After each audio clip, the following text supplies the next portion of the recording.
All right, moisture, yay, a rare occurrence with the spring storm system moving through, delivering some much-needed moisture to the region. We start off taking a look at it on the satellite here. Main cold front off into New Mexico. That's what brought us the precipitation last night. We're now in the upper level low, rotating section of this storm, which has been just slowly trudging across the state today, starting to make its way to the east. And we're seeing really the shower activity start to move off to the east as well out there this evening. Here's a current look at the radar. Here we are in Flagstaff. Some decent showers were just south and east of Flagstaff. That is diminishing, and it's starting to get pretty quiet out there. A few showers way out west and some activity off to the east where it'll continue into this evening and up towards the Four Corners region. But I think we're done for us here around the Flagstaff region. All right, tallying up 6/200ths of an inch of moisture out of this storm system, which is just great news here because Lord knows it's very dry, and out 6/200ths on the upper end of, well, where the forecasts were with this storm system. So we really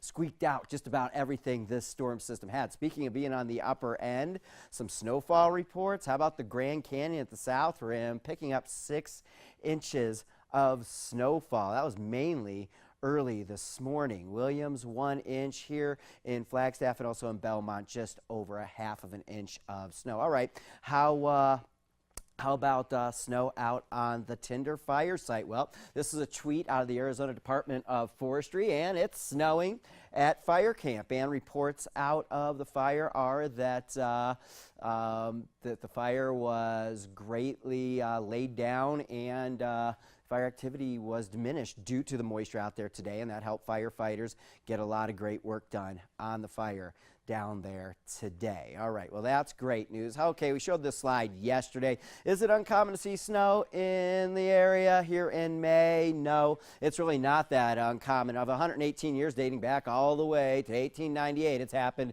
half of the time. Our average snowfall in Flagstaff for May, 0.7 inches. That's just about what we picked up with this storm. And the snowiest ever, May Day, 7.5 inches back May 2nd.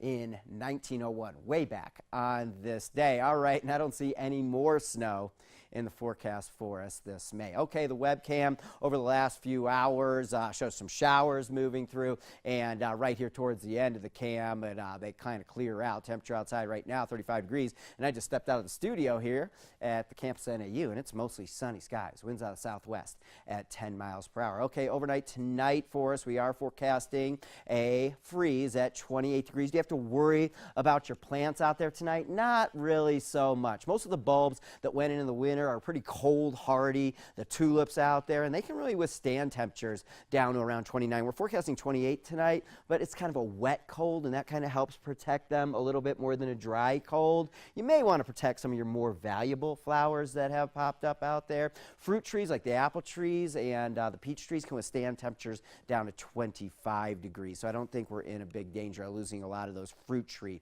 flowers out there. Okay, we're going to go into a warming trend. Tomorrow's still a little bit cool, damp. I forgot to change it. It is 57 degrees. There's supposed to be a thunderstorm in there, and this wording's totally wrong. Probably a stray thunderstorm for us tomorrow afternoon in Flagstaff. Okay, 60 tomorrow in Sedona, 55 Prescott, 55 Payson, and 60 in Winslow, and a warming trend gets going in no time at all. By the time we're into Friday, we're in the mid-60s, get into the weekend, temperatures into the 70s, and a warm, dry spell is on the way. It looks like we may turn windy as we get into early next week.